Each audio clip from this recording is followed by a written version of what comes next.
Vous écoutez Radio Equinox, la chaîne du peuple. La chaîne du peuple. Bonjour. Hier nuit, des individus se revendiquant d'une unité de sécurité spéciale de l'État ont arrêté un des panélistes de l'émission Equinox Soir Net à sa sortie de l'immeuble siège de la chaîne de télévision Equinox. Quelques instants après l'arrestation, ces mêmes individus sont venus encore le déposer après l'avoir copieusement brutalisé. Certainement, les alertes ayant soulevé un tollé d'indignation et de dénonciation sur les réseaux sociaux ont dissuadé ces individus. Pour le moment, aucune information exacte sur le motif de cette arrestation et de cette brutalité. Aucune information exacte sur la véracité de l'appartenance de ces individus au corps de sécurité spécialisé qu'ils ont brandi. Alors, nous sommes très mal placés pour aborder le fond de cette arrestation nocturne et brutale. Par contre, nous pouvons interroger légitimement et amplement la confusion que l'État du Cameroun, phagocyté par l'ordre du 6 novembre, a institué entre le voyoutisme des bandits de grand chemin et le mode opératoire des services de sécurité de l'État lors des arrestations.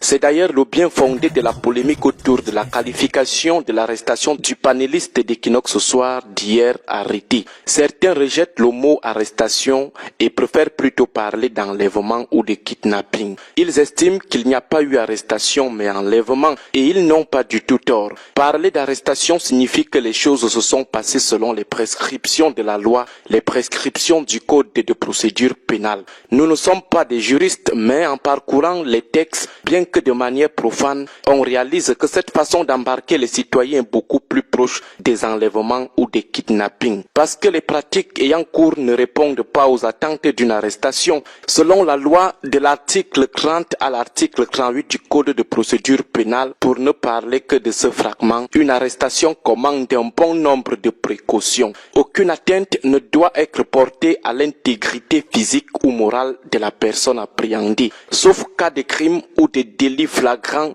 celui qui procède à une arrestation doit décliner son identité, informer la personne du motif de l'arrestation et le cas échéant, permettre à un tiers d'accompagner la personne arrêtée afin de s'assurer du lieu où elle est conduite. Si la personne recherchée a trouvé refuge dans un lieu privé, l'occupant est tenu de lui en faciliter l'accès. En cas de refus, l'officier de police judiciaire engraisse procès verbal, requiert tout témoin immédiatement disponible et s'introduit de force dans le dit lieu.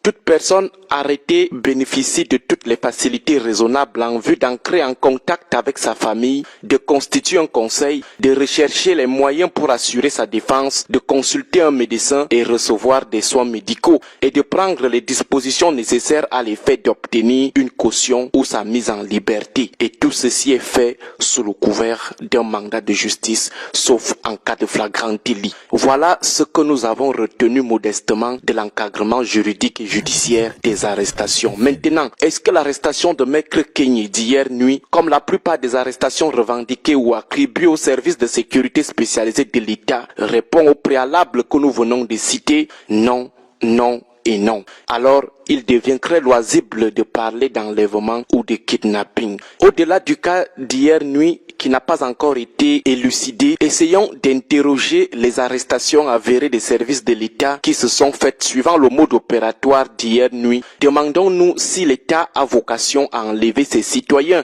Est-ce que l'État a vocation à kidnapper ses citoyens? Est-ce souvent si difficile pour lui de les arrêter que de les enlever ou kidnapper? Et surtout que dans la plupart des cas, il s'agit des acteurs politiques et dont des civils qui sont loin d'être des criminels, dont des individus présumés non dangereux qui ne peuvent pas vraiment opposer une résistance physique criminelle aux forces de sécurité. Alors pourquoi continuer à opérer comme tonton Macoute alors qu'on a tous les moyens et toutes les possibilités de respecter le code de procédure pénale en matière d'arrestation lorsqu'on veut appréhender quelqu'un? Et cette façon de faire a rendu la tâche facile aux bandits, aux criminels, aux ravisseurs qui aujourd'hui peuvent se cacher derrière le titre d'agent de sécurité de l'État l'État pour enlever, kidnapper les gens devant tout le monde sans que personne ne lève le petit doigt. Les services de sécurité ayant habitué la population à ce mode opératoire clandestin, du coup, il est difficile de faire un distinguo entre les enlèvements de l'État et ceux des bandits. On se dit toujours que ce sont les services de renseignement. C'est comme ça que les bandits, les criminels, les kidnappeurs peuvent vous enlever devant votre famille,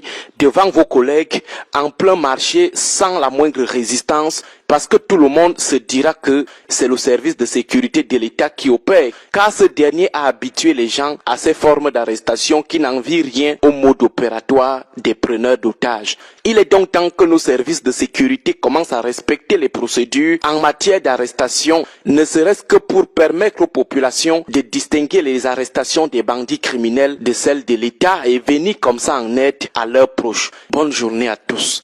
Je confirme ce que beaucoup d'entre vous ont entendu. Radio Equinox, première sur l'info.